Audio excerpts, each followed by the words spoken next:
सलाम वालेकुम दोस्तों। आज हम आपको ऐसे मुस्लिम मुल्क की सयाह करवाने जा रहे हैं जो मुस्लिम दुनिया का वाहिद एटमी ताकत वाला मुल्क है। ऐसा मुल्क जो ज़राअत जैसी दौलत से माला माल है। ऐसा मुल्क जिसके पास स्विट्ज़रलैंड से भी ज़्यादा खूबसूरती मौजूद है। जी हाँ, आज हम सयाह करने जा रहे हैं पाकिस्तान की। क्या पाकिस्तान ने कभी किसी मुल्क को कर्जा दिया है? पाकिस्तान के खूबसूरत मकामात कौन से हैं? पाकिस्तान क्या हमेशा से माली मुश्किलात का शिकार था?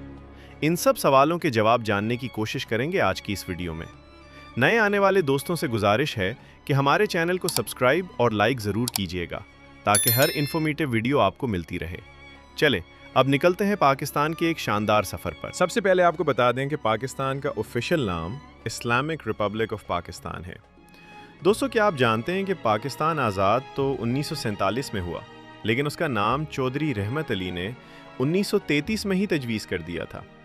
पाकिस्तान की कुल आबादी 25 करोड़ है, जो आबादी के लिहाज से दुनिया के 5वें नंबर पर आता है।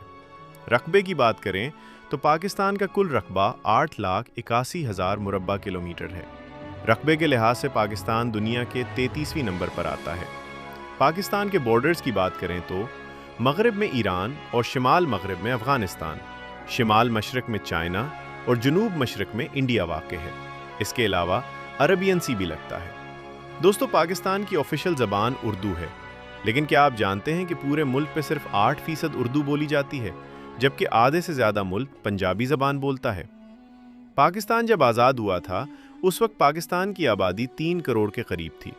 1990 से 2009 के दरमियान पाकिस्तान की आबादी में तेज़ी से इजाफा हुआ। दोस्तों, पाकिस्तान में मुकम्मल मजहबी आज़ादी हैं। 96% मुस्लिम, 2% हिंदू, 1.2% क्रिश्चियन और बाकी दूसरे मजहबों के लोग आबाद हैं। दोस्तों, आपने खोरा माइन का नाम तो सुना होगा। ये माइन सबसे पुरानी और दुनिया के दूसरे नंबर पर आती है। पाकिस्तान दुनिया को नमक एक्सपोर्ट भी करता है। जहां आपको एक बात बताता चलूं, फुटबॉल में भी पाकिस्तान टॉप रैंकिंग में है। आप सोच रहे होंगे कि फुटबॉल टीम की बात कर रहा हूं। नहीं, टीम तो रैंक में नेपाल से भी नीचे है। फुटबॉल बनाने के लिहाज से पाकिस्तान दुनिया का बेस्ट फुटबॉल तैयार करता है, जिसको हाथ की मदद से तैयार किया जाता है। फुटबॉल बनाने की ज़्यादातर फैक्ट्रियां सियालकोट में मौजूद है। एक रिपोर्ट के मुताबिक दुनिया का 80% फुटबॉल पाकिस्तान में तैयार किया जाता है। दोस्तों, पाकिस्तान में तालीम की शरह 60% है, जो दुनिया के दूसरे मुल्कों के निस्बत बहुत कम है, क्योंकि एजुकेशन ऐसा शोबा है जो मुल्क की तरक्की में सबसे अहम किरदार अदा करता है। आपने अक्सर पाकिस्तान की सड़कों पर ट्रक देखे होंगे। क्या आप जानते हैं कि पाकिस्तान के ट्रक दुनिया के सबसे खूबसूरत ट्रक माने जाते हैं? इस पर किए गए नक्शो निगार को ट्रक आर्ट कहा जाता है। ट्रक को दुल्हन की तरह सजाया जाता है, जैसा कि आप स्क्रीन पर देख रहे हैं। दुनिया का सबसे लंबा पत्थरों की मदद से बनाया गया हाईवे भी पाकिस्तान में मौजूद है। इस हाईवे का नाम द कराक्रम हाईवे है। ये बहुत खूबसूरत हाईवे है। यहाँ के नज़ारे देखने लायक हैं। इस हाईवे के नज़ारे देखने के बाद शायद स्विट्ज़रलैंड को भी आप भूल जाएं। पाकिस्तान में खूबसूरती की कमी नहीं, कमी सिर्फ इंफ्रास्ट्रक्चर की है, अच्छे होटल्स की है, जहां दुनिया के दूसरे लोग आकर रह सकें। क्या आप जानते हैं कि दुनिया की सबसे ऊंची ATM मशीन भी पाकिस्तान में मौजूद है? इस मशीन की ऊंचाई 16,007 फुट है। ये नेशनल बैंक ऑफ पाकिस्तान का ATM है, जो पाकिस्तान चाइना बॉर्डर के पास लगाया गया है, जिसे सोलर सिस्टम और विंड एनर्जी से चलाया जाता है। दुनिया की सबसे पुरानी सिविलाइजेशन भी पाकिस्तान में ही मौजूद है। एक अंदाजे के मुताबिक ये सिविलाइजेशन 7,000 साल से भी ज़्यादा पुरानी है। दुनिया का सबसे बड़ा एम्बुलेंस सिस्टम का रिकॉर्ड भी पाकिस्तान के पास है। इस एम्बुलेंस सिस्टम को ईजी फाउंडेशन ने बनाया, जिसके पास 1800 से ज़्यादा एम्बुलेंस मौजूद हैं। इसमें कोई शक नहीं कि पाकिस्तान के मईशी हालात ज़्यादा बेहतर नहीं हैं। लेकिन क्या पाकिस्तान के हालात हमेशा से ऐसे थे? इसका जवाब है नहीं।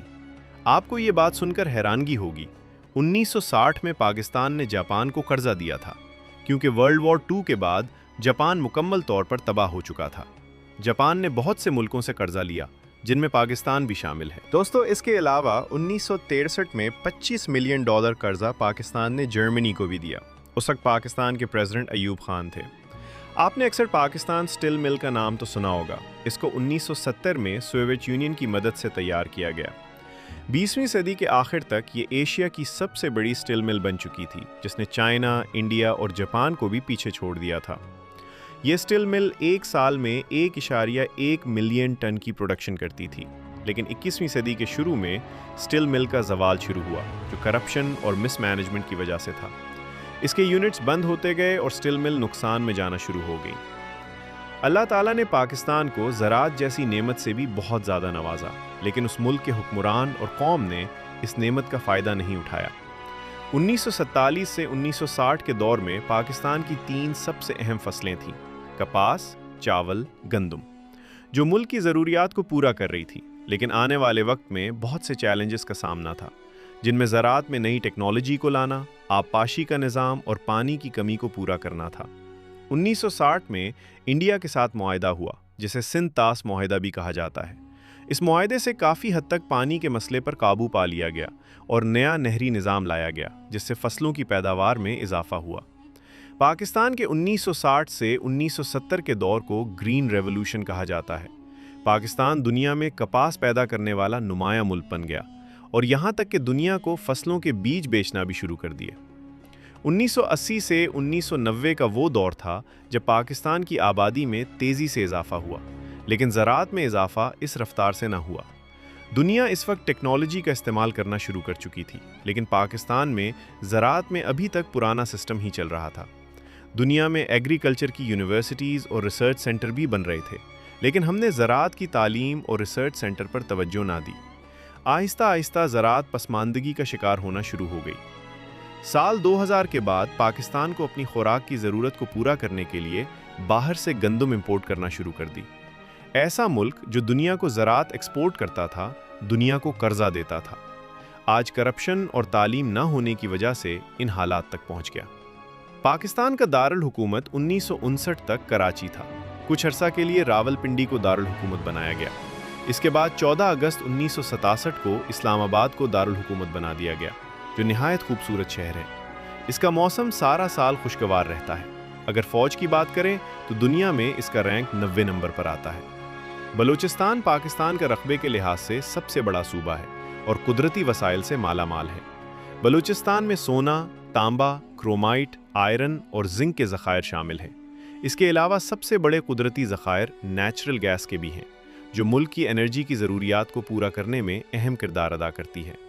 अगर हम ग्रेनाइट की बात करें तो ग्रेनाइट दुनिया के महंगे तरीन पत्थरों में आता है, वो भी इस इलाके में मौजूद है। लेकिन इन कुदरती वसाइल का फ़ायदा अभी तक पाकिस्तान ने नहीं उठाया, और शायद यही वजह है कि दुनिया बलूचिस्तान के हालात को ठीक होता नहीं देखना चाहती। क्योंकि अगर पाकिस्तान इन वसाइल का ठीक से इस्तेमाल करे तो दुनिया के अमीर तरीन मुल्कों में आ सकता है। ज़राअत और मादनियात के वसाइल के अलावा अल्लाह ताला ने पाकिस्तान को दुनिया की सबसे गहरी बंदरगाह से भी नवाजा, जिसे अभी तक पाकिस्तान ने इस्तेमाल ही नहीं किया। ये बंदरगाह जोग्राफिया के लिहाज से भी अहम तरीन जगह पर वाक़ है, जहाँ से तेल की तिजारत के जहाज़ सबसे ज़्यादा गुजरते हैं। ये पूरे एशिया को तिजारत के लिहाज से आपस में मिलाने में अहम किरदार अदा कर सकती है। इस बंदरगाह का नाम गवादर बंदरगाह है।